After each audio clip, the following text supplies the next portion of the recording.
sorry that my eyes look really weird today. I put on some strange lotion that I don't usually use on my eyes last night, and when I woke up, they're like a weird yellow, red color. I don't know what's going on. They don't hurt, they just look stupid, so sorry for my weird eyes, but I haven't been crying or anything. I'm all good.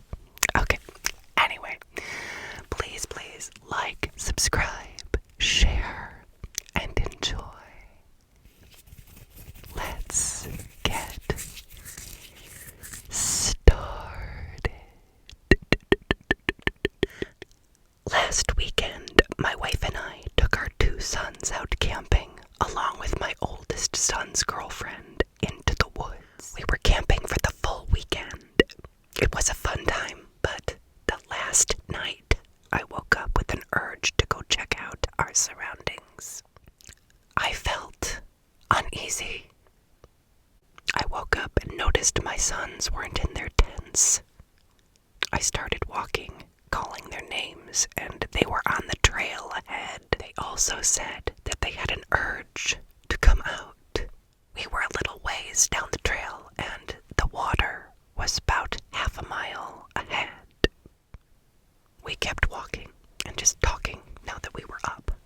As we got closer to the water, I heard someone talking very faintly. As we got closer, there was a young woman, maybe late teens, early 20s, very dirty looking, and she was crying. She was sitting on the ground next to the water. I told my sons to wait, and I went up to ask her if she was okay. She looked at me, whispered something in another language that I couldn't understand, and it was if I blinked and she was gone. My sons witnessed the whole thing as well. I was shaken up, along with my sons, unable to explain what we just witnessed.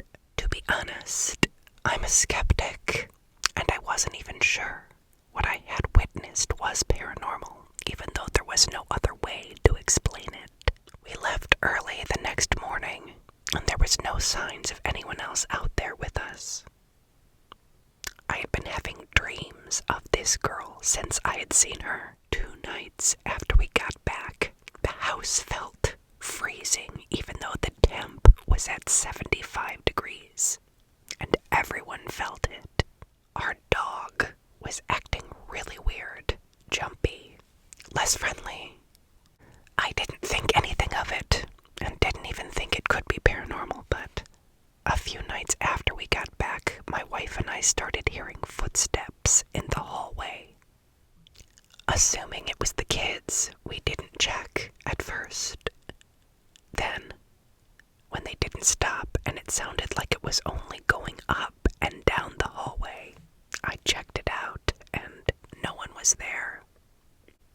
The footsteps didn't happen for a few more nights, but then later on in the week, they happened again.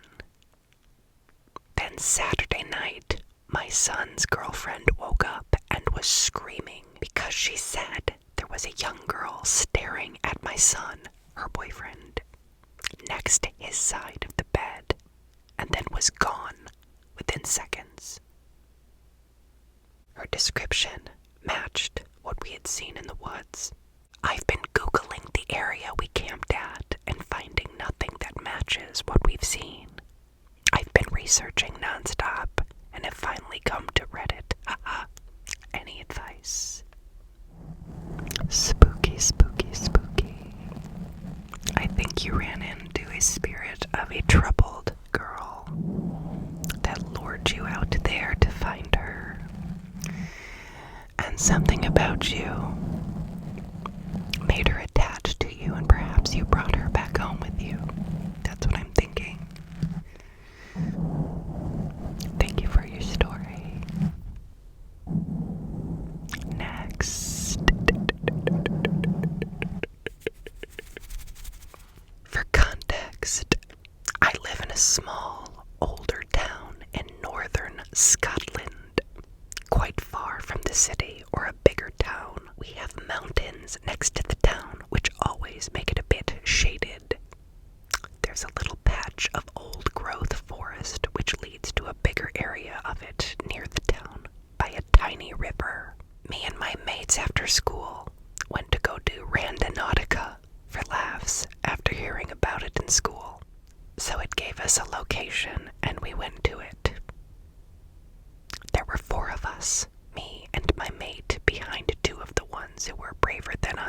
Christmas. After peeking under the tree where the location was, my mate could have sworn he saw a ghostly girl apparition, but a bit further away, wearing a white dress and having dark hair and gaunt features.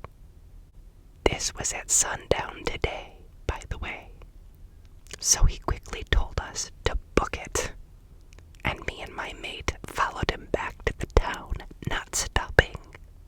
If anyone knows what type of spirit this is, or if me and my mates have angered it, it would be a massive help. Cheers, as I'm pissing myself.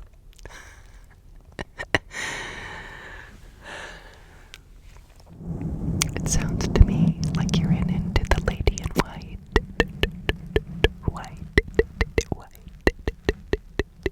You can look her up and search. Many people have seen the lady in white. Moving on. This happened quick and in the most basic everyday task, and it didn't register in my mind what was going on until after it happened. It's 10:30 a.m. The sun is shining. I was in my laundry room, moving clothes from the dryer, and the washer was washing. Clothes dropped on the floor, and as I was picking them up, this shadow-type entity came from my daughter's room across the hall. It floated about a foot from the floor, like a fast-moving black smoke cloud. It had its own shadow underneath it as it moved. It quickly navigated the half-open door, making intelligent 90-degree turns and other movements, and came directly at me. It went between my legs, into the laundry room wall behind me. The lights in the laundry room started flickering, going on and off. The washer started showing random wash lights, and the LED screen showing the time left was showing random numbers and pieces of numbers along with the power surges. I quickly turned the room lights off and unplugged the washer. Everything went silent. Standing in the dark, I realized I had just seen an entity and tried to process what happened. I turned the lights on, plugged the washer back in, and started a new cycle. Nothing else happened. Then, the adrenaline finally showed up late, as I can't explain logically what it was. I called my wife and told her, and she told me that she doesn't even know how to process what I was telling her, so I'll just keep it a memory.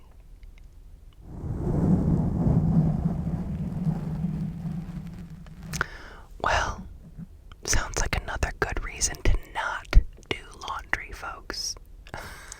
I hate laundry. I just hate it.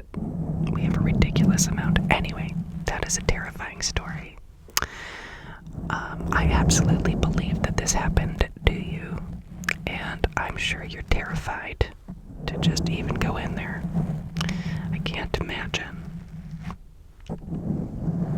When spirits do show up, that usually electronics does get all messed up, so that does track. Crazy style. I'm sorry that happened to you. Next, this one is a glitch in the Matrix. When I was back in middle school, between classes, I wandered the halls to pass some time. I saw a pair of double doors with windows on them, ones that usually lead outside, that weren't there before. I went through them, and it was a small room with another pair of double doors on the far side of the room leading outside, and a stairwell leading to the basement. The second door closed behind me.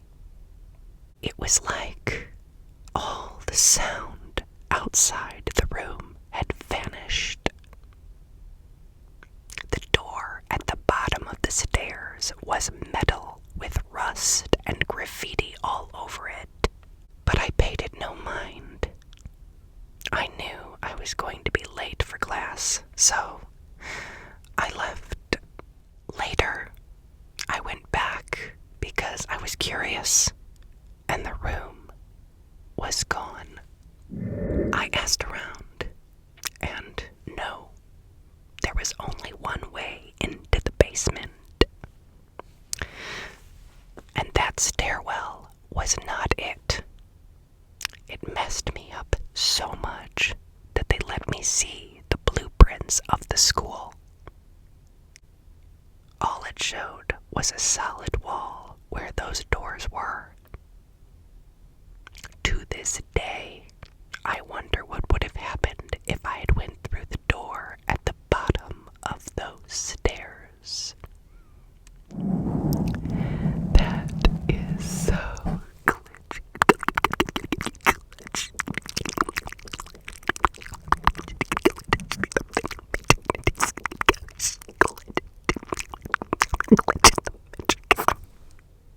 That's crazy. That's so spooky.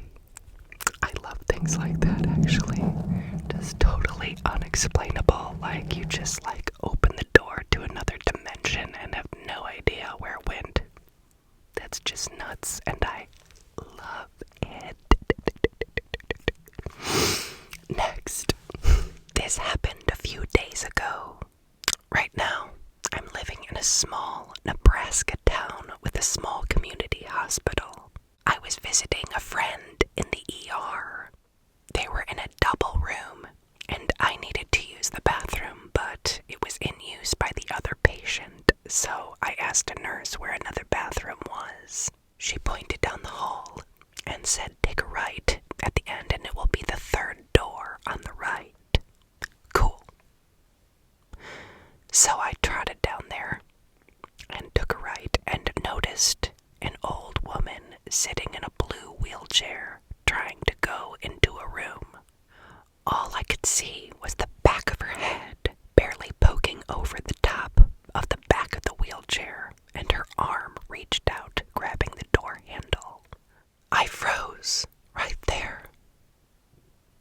I got this burning sensation in the pit of my stomach, like something was off. I slowly just turned around and started walking back to the room. But before I got back around the corner, I looked back, and the lady and the wheelchair were gone. I was thinking, no way in hell did that old lady get in that room that fast. I had to go back to my friend's room, and the other person was out of the bathroom, so I used it. Anyway, one of the nurses came in to check on my friend, and I told her about the old lady. The nurse turned white as a ghost herself, and she said, "Oh my God, you saw our resident ghost, and that was the room she died in." Oh jeez, I thought. Oh, it gets good. She told her co-workers, and everyone, it seemed, started coming into the room and talking about the ghost lady and their encounters. One of the nurses said the ghost had once grabbed a patient and asked her to go into the room to get her yellow flowers. It was just an odd moment that we were all bonding over this ghost lady.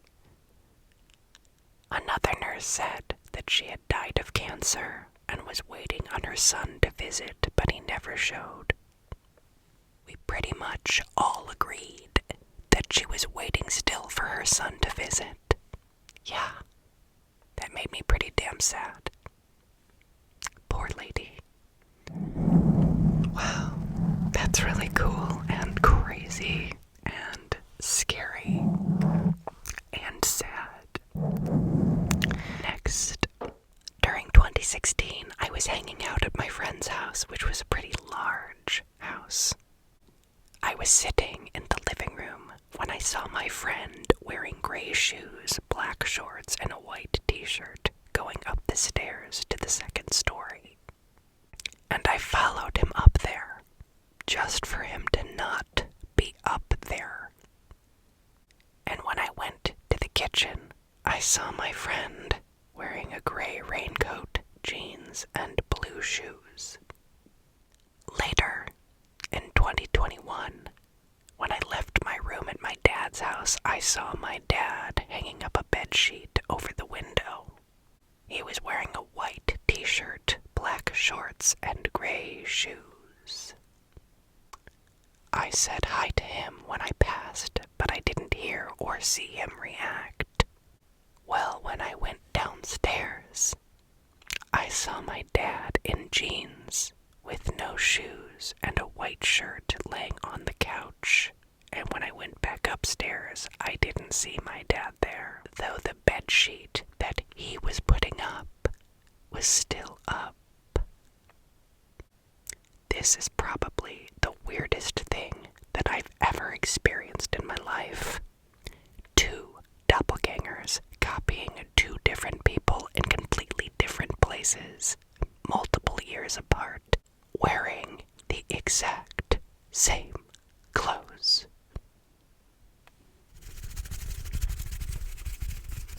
That's so weird. That's so bizarre. Wow.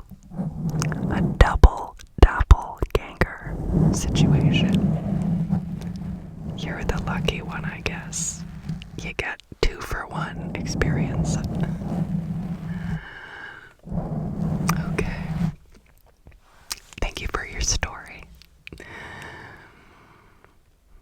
I'm like 100% sure that there's a mimic in my dorm. We live in a 4-bedroom apartment for residents. There's 4 of us. Me and my 2 other roommates really get along, and the other one doesn't talk to us, but that's another story. The roommate who has the room next to me, Jay, has been hearing shit and seeing shit.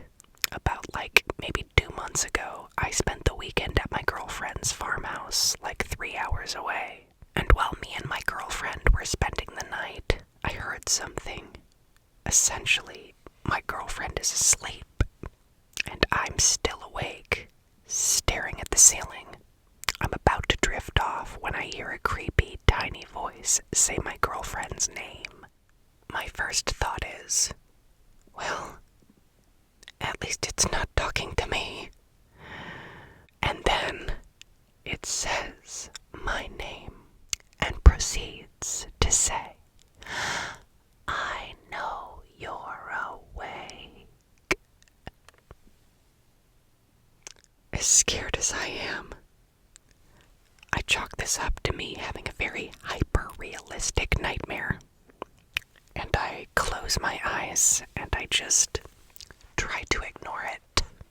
Fast forward to a few weeks later, my roommate reports that she's been seeing stuff like shadows and stuff. I wasn't too worried about it at the time, but it keeps getting worse.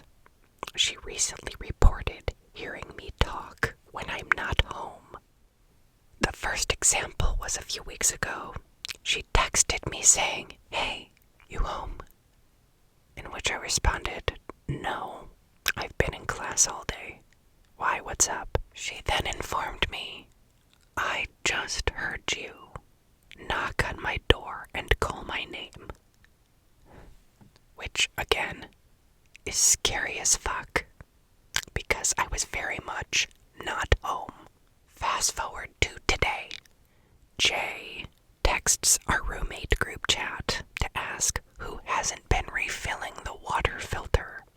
I then respond that it could have been me just not paying attention, and I'll be more attentive.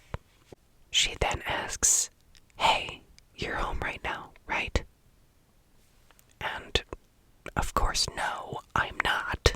She then says, "Dude, I've been hearing your voice in your room. I've been hearing you all morning." which is creepy as fuck because I'm literally in class while typing this. Another example is what I've been experiencing. I'll just hear weird noises, like stuff moving around. The other night I couldn't sleep, so I went to the fridge to get a snack, and I heard someone pacing out in the hall. I went out to check, and no one was there. I also just hear random dragging noises and tapping, and I'm always too paranoid to close my eyes for long periods of time. So anyways, essentially we think we have a mimic. How do I get rid of it? I'm not even that scared, I'm just annoyed. Is there some salt or something I can throw at it?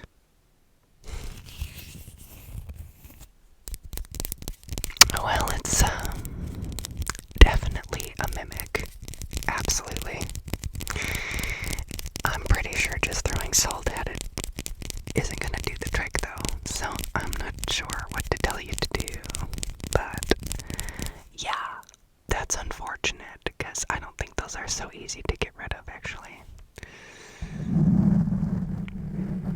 I just hope that whatever kind of mimic is there doesn't become negative, in any way. Though I can't imagine having to live with that, dear God.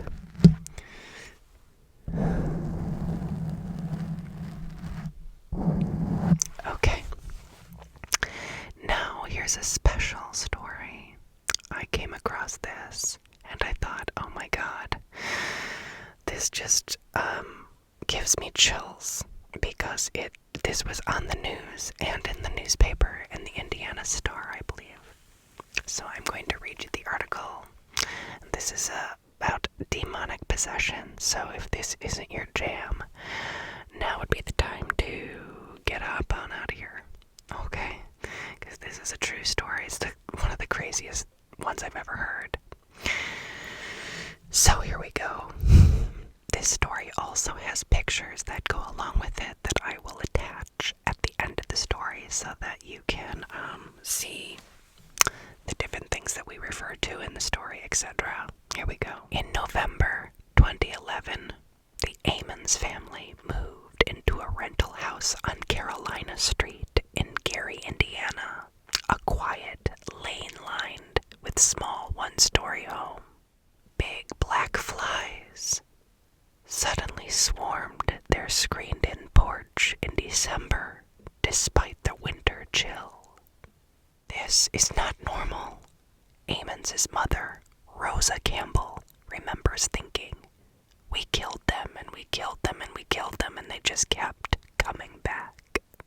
There were other strange happenings too. After midnight, Campbell and Amons both said they occasionally heard the steady clump of footsteps climbing the basement stairs and the creak of the door opening between the basement and the kitchen, and no one was there. Even after they locked the door, the noise continued. Campbell said she awoke one night and saw a shadowy figure of a man pacing her living room. She leaped out of bed to investigate and found large, wet boot prints. On March 10th, 2012, Campbell said the family's unease turned to fear. It was about 2 a.m. Normally, Campbell and Amons and her children would have been asleep, but they were mourning the death of a loved one with a group of friends. Amons, who was in Campbell's bedroom, startled everyone by screaming, "Mama! Mama!" Campbell said she ran into the bedroom, where her then 12-year-old granddaughter and her friend were staying. Amons and Campbell said that the 12-year-old was levitating above the bed, unconscious. According to their account of events, Amons and several others surrounded the girl, praying. Campbell said she remembers being terrified. I thought, what's going on? Campbell said, why is this happening? Eventually, Campbell Campbell said her granddaughter descended onto the bed. The girl woke up with no memory of what happened, Campbell said. Campbell and Ammons said the people who were visiting that night refused to ever return. Campbell says she remembers telling her daughter, "We need help. We need to talk to someone who knows how to deal with it." Campbell and Ammons said they didn't know exactly what it was, but they believed it was something supernatural. They called the local churches, but most refused to listen. Eventually, after listening to Campbell and Ammons talk about the house and visiting it, officials at one church told them that the Carolina Street house had spirits in it. They recommended that the family clean the home with bleach and ammonia and then use oil to draw crosses on every door and window. At the church's suggestion, Ammon said she poured olive oil on her 3 children's hands and feet and smeared the oil in shape of crosses on their foreheads. Campbell and Ammons also told the Star they reached out to 2 clairvoyants who said the family's home was besieged by more than 200 demons. Their explanation made sense to Campbell and Ammons, they say, because it meshed with their Christian faith. The best thing you can do is move, Ammons remembers the clairvoyants telling her, but moving wasn't an option for the cash-strapped family. Instead, Ammons said she took a clairvoyant's advice and made an altar in the basement. Ammons covered an end table with a white sheet and placed a white candle and statue of Mary, Joseph, and Jesus on it. She opened a Bible to Psalm 91. She said she and another person donned white t-shirts and wound white scarves around their heads. Also on the clairvoyant's advice, they burned sage and sulfur throughout the house, starting upstairs and working their way down. The smoke was so thick they could hardly breathe. Ammons drew a cross with the smoke. The person she was with read Psalm 91 aloud as they moved through the house. "You will not fear the terror of night, nor the arrow that flies by day, nor the pestilence that stalks in the darkness, nor the plague that destroys at midday." Ammon said nothing odd happened for 3 days. Then things got worse. The family said demons possessed Ammons and her children, then ages 7, 9, and 12. The kids' eyes bulged. Evil smiles crossed their faces, and their voices deepened every time it happened, Campbell and Ammons said. Campbell said the demons didn't affect her because she was born with a protection from evil. She said she and others like her have a guardian who protects them. Ammon said she felt weak, lightheaded, and warm when she was possessed. Her body shook, and she felt out of control. You can tell it's different, something supernatural. The youngest boy, then 7, sat in a closet talking to a boy that no one else could see. The other boy was describing what it felt like to be killed. Campbell said the 7-year-old once flew out of the bathroom as if he'd been thrown, and a headboard once smacked into Ammons' daughter, causing a wound that needed stitches. The 12-year-old would later tell mental health professionals that she sometimes felt as if she were being choked and held down so she couldn't speak or move. She said she heard a voice saying she'd never see her family again and wouldn't live another 20 minutes. Some nights were so bad that the family slept at a hotel. Finally, in desperation, they went to see their family physician, Dr. Jeffrey O. He has a difficult last name to say, so I'm just going to say O. On April 19th, 2012, Ammons said she told him what they were going through, hoping he might understand. Dr. O told the Star it was bizarre. He said, quote, 20 years, and I've never heard anything like that in my life, he said. I was scared myself when I walked into the room.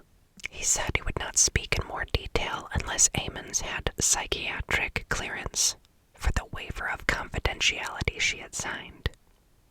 In his medical notes about the visit, Dr. O wrote, delusions of ghost in home and hallucinations. He also wrote history of ghost at home and delusional.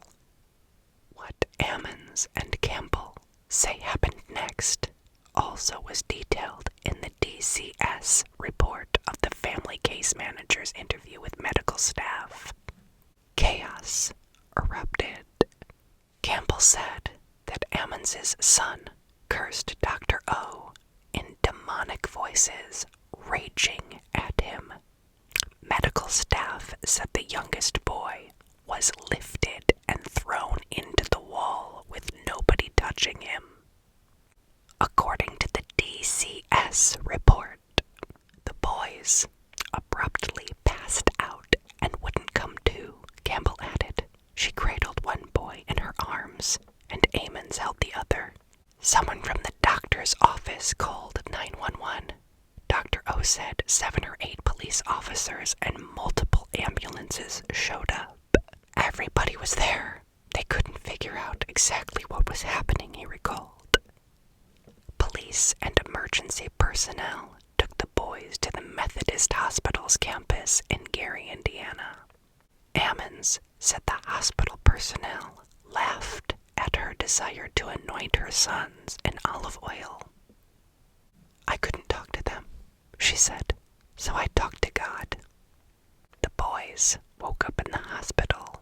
The older boy, then 9, acted rationally, but the youngest screamed and thrashed, Campbell said. She said it took 5 men to hold him down. Meanwhile, someone called DCS and asked the agency to investigate Ammons for possible child neglect or abuse. The caller, who was not named in the DCS report, speculated that Ammons might have mental illness. The person believed that the children were performing for Ammons and she was encouraging their behavior. DCS family case manager Valerie Washington was asked to handle the initial investigation. She gave the following account to police in her intake officer's report. Hospital personnel examined Ammons and her children and found them to be healthy and free of marks or bruises. A hospital psychiatrist evaluated Ammons and determined she was of sound mind. Washington interviewed the family in the hospital. While she spoke with Ammons, the 7-year-old boy started growling with his teeth showing. His eyes rolled back into his head. The boy locked his hands around his older brother's throat and refused to let go until the adults pried his hands open. Later that evening, Washington and registered nurse Willie Lee Walker brought the 2 boys into a small exam room for an interview. Campbell joined them. The 7-year-old stared into his brother's eyes and began to growl again. It's time to die, the boy said in a deep, unnatural voice. I will kill you. While the youngest boy spoke, the older brother started headbutting Campbell in the stomach. Campbell grabbed her grandson's hands and started praying. What happened next would rattle the witnesses, and to some it would offer not only evidence but proof of paranormal activity. According to the Washington's original DCS report, an account corroborated by Walker, the nurse, the 9-year-old had a weird grin and walked backward.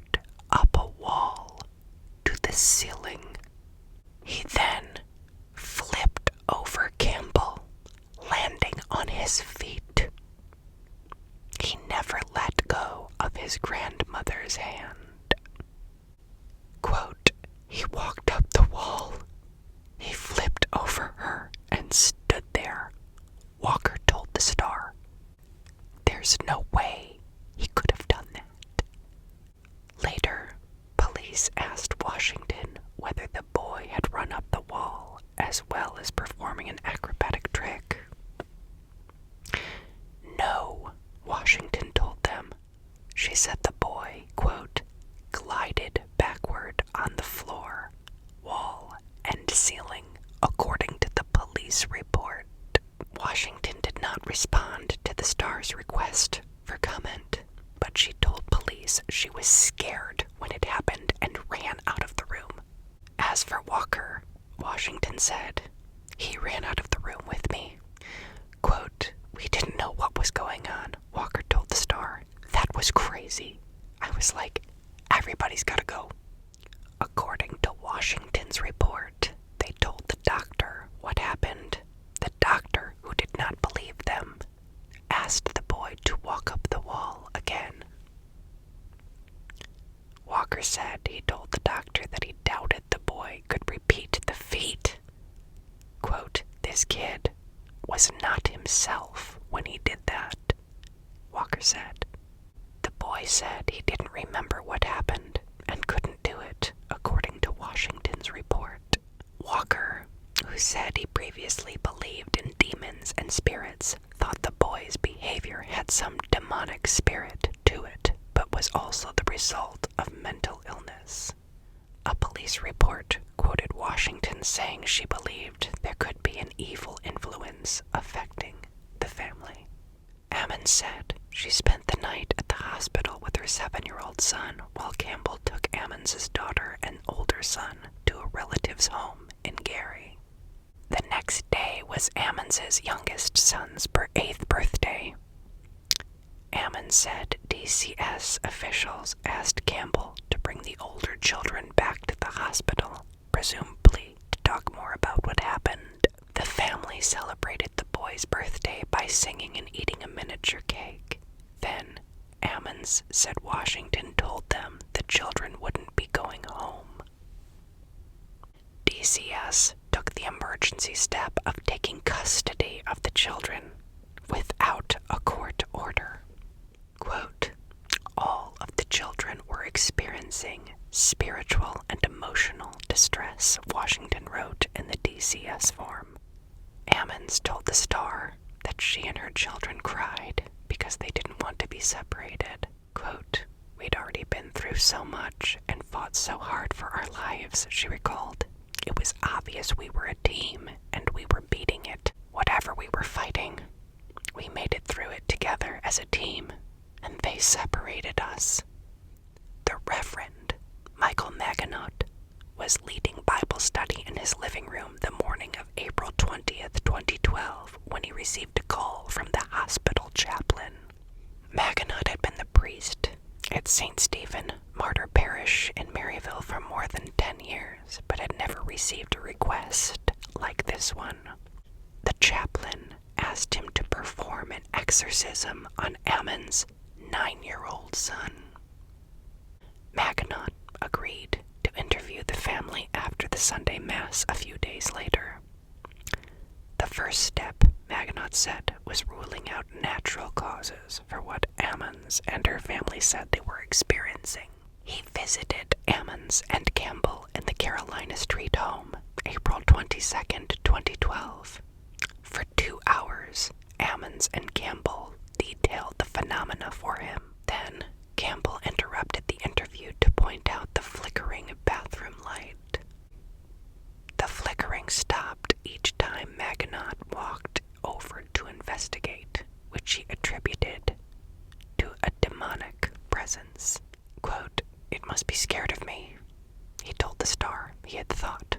The interview was interrupted again when Campbell pointed out Venetian blinds in the kitchen swinging even though there was no air current. Maginot said he'd also saw wet footprints throughout the living room. Ammons complained about having a headache. Maginot said she convulsed when he placed a crucifix against her head.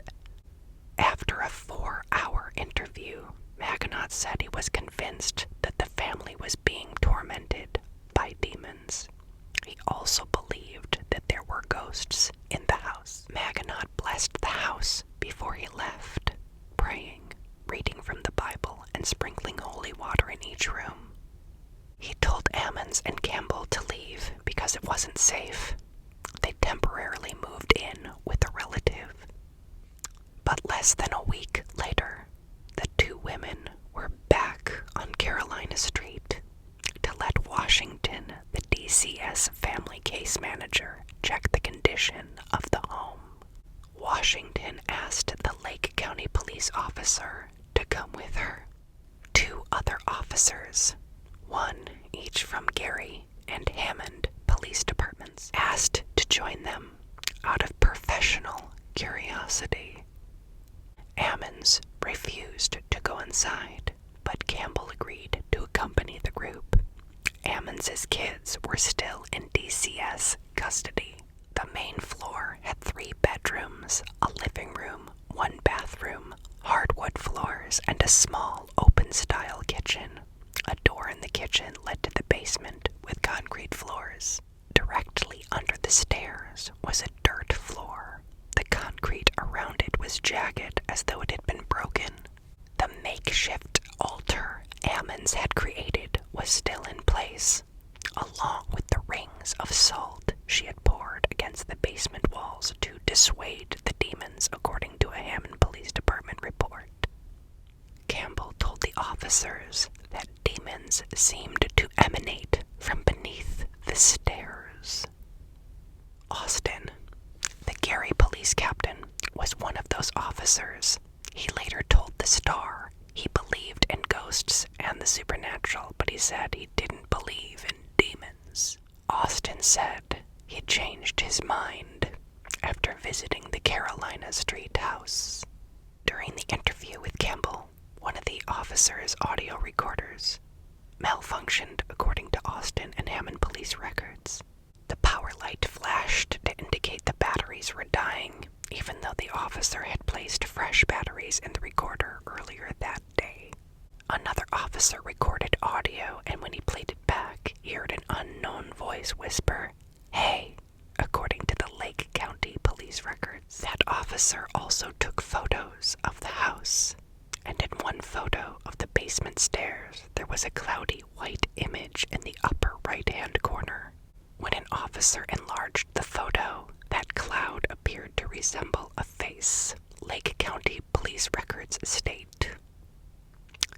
The enlargement also revealed a second green image that police say looked like a female. Austin said the photo he snapped with his iPhone also seemed to have strange silhouettes in them. The radio in his police-issued Ford malfunctioned on the way to the home.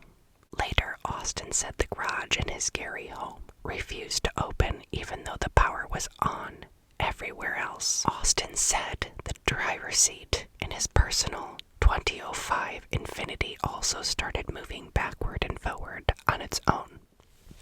He said he had the car checked at a dealership and the mechanic told him the motor on the driver's seat was broken, which the mechanic said could have caused a distraction leading to an accident.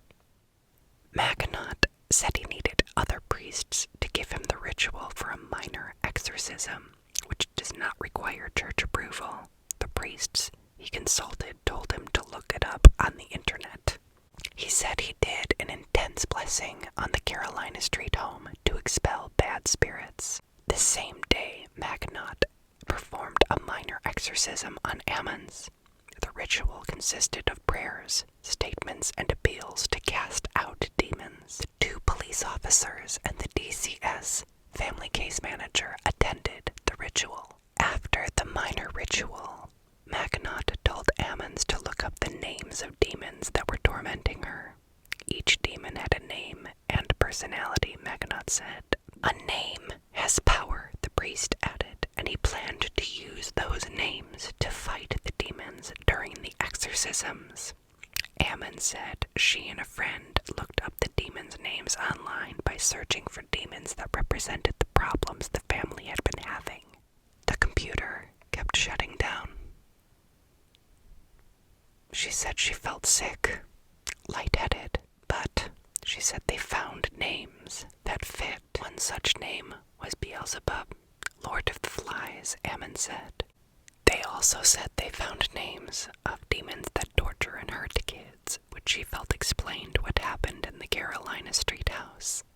Ammon said other high-ranking demons were also assigned to her, including lieutenants and sergeants. Maginot ultimately performed 3 major exorcisms on Ammons, 2 in English and the last one in Latin in June 2012 at his Maryville church.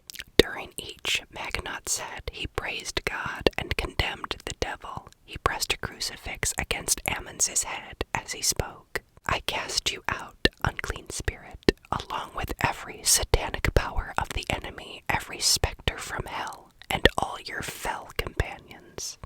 In the name of our Lord Jesus Christ. Maginot said his voice continued to get louder and more forceful until the demon weakened. He said he could tell how strong the demon was by how much Ammons convulsed. 2 police officers who had kept in touch with Maginot since the home investigation stood nearby in case Ammons needed to be restrained. Ammon said she prayed with Maginot until it became too painful. She said it felt as if something inside her was trying to hold on and inflict pain at the same time. She said it was different from a natural pain, but it felt as intense as giving birth. Quote, I was hurting all over from the inside out, she remembered. I'm trying to do my best and be strong. Eventually, Maginot said Ammons fell asleep. She said that was the demon's way of lessening the ritual's effect. In the final exorcism at the end of June 2012, Maginot said he prayed and berated the demons in Latin rather than English. Police officers did not attend, so Maginot said his brother stood guard. Maginot said Ammons convulsed while he condemned the demons but did not convulse during prayer. When she fell asleep, he said words of thanksgiving. It would be the last time Ammons saw Maginot. She and her mother drove back to Indianapolis, where they now live without fear. Ammons' old home on Carolina Street became an object of local curiosity, so much so that the owner and landlord, Charles Reed, called the Gary Police Department to ask officers to stop driving by the house because it was scaring his new tenant. He said there were no problems in the home before or after Ammons and her family lived there. Quote, I thought I'd heard it all, said Reed, who'd been a landlord for 33 years. This was a new one to me. My belief system has a hard time jumping over that bridge. When told of the Catholic Church's involvement in the situation, however, Reed said that it made him less skeptical. Ammons regained custody of her 3 children November 2012, about 6 months after they'd been removed. DCS continued to check in on the children and made sure they were going to school until the case was closed last February. Ammons called her children's return the happiest day of her life. She said they screamed and jumped up and down when she picked them up from the DCS office in Gary. It was just awesome, Ammon said. I hadn't been that happy in God knows how long. The children said they felt safe after they left the house on Carolina Street, the family said. The 3 left their demonic voices and complaints behind them. No demonic presence or spirits in the home, DCS family case manager Christina Oleg wrote in the team meeting notes dated January 10th, 2013. Quote, when you hear something like this, she said, don't assume that it's not real, because I lived it. I know it's real.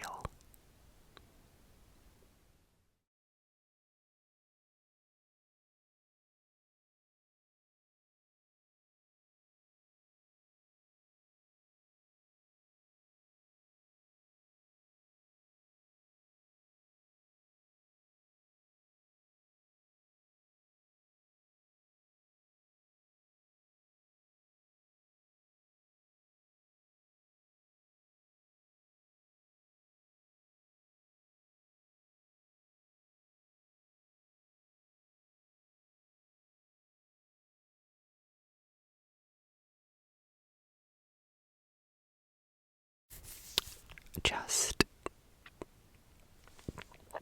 so compelling to read that, and terrifying and horrifying that her children were taken away from her. And that nobody believed her, even though there were so many witnesses when all of these things that were crazy happened. I mean, it's just nuts. I just feel so sorry for her that that happened, and I can't believe what this family had to go through and what strength they had to get through it. I cannot even imagine having to deal with all of that and just scared for the lives of your children constantly. It's amazing.